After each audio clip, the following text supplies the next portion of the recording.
Daddy ఏ class. ఈరోజు మనం చెప్పుకునే concept chemical effects of electricity current. My name is Karthik from 8th class.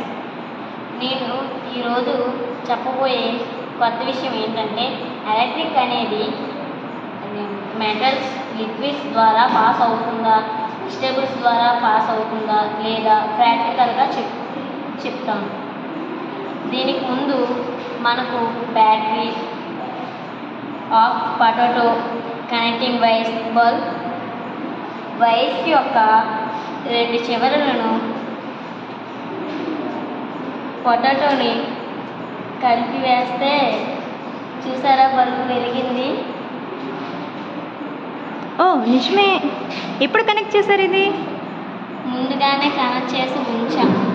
అయితే ఇప్పుడు ఆ కనెక్షన్ తీసేస్తే ఆరిపోతుందా బల్బు? అవును. తీసి చూపించండి నాకు. మళ్ళీ వెలుగుతుందా? వెలుగుతుంది.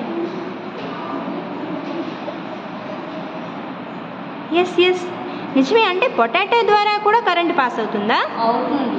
ఎందుకని? అంటే వెజిటేబుల్స్ క్యాన్ కండక్ట్ ఎలక్ట్రిసిటీ. ప్రతి వెజిటబుల్లో వాటర్ ఉంటుంది, అది ఎలక్ట్రిసిటీ కారణం అవుతుంది. అలాగే ఫ్రీ అయాన్స్ కూడా ఉంటాయి, అవి కూడా ఎలక్ట్రిసిటీ కారణమే అవుతుంది.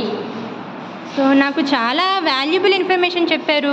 నేను ఇప్పటి వరకు వైర్లోనే కరెంట్ ఉంటుందేమో, వైర్ల ద్వారానే వెళ్తుందేమో, మెటల్స్ ద్వారానే వెళ్తుందేమో, యాసిడ్స్ బేసిస్ ద్వారానే వెళ్తుందేమో అని అనుకున్నాను.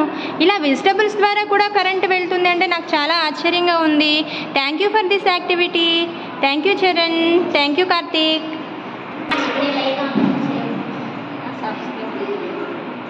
లైక్, సబ్స్క్రైబ్, షేర్ కూడా చేయండి.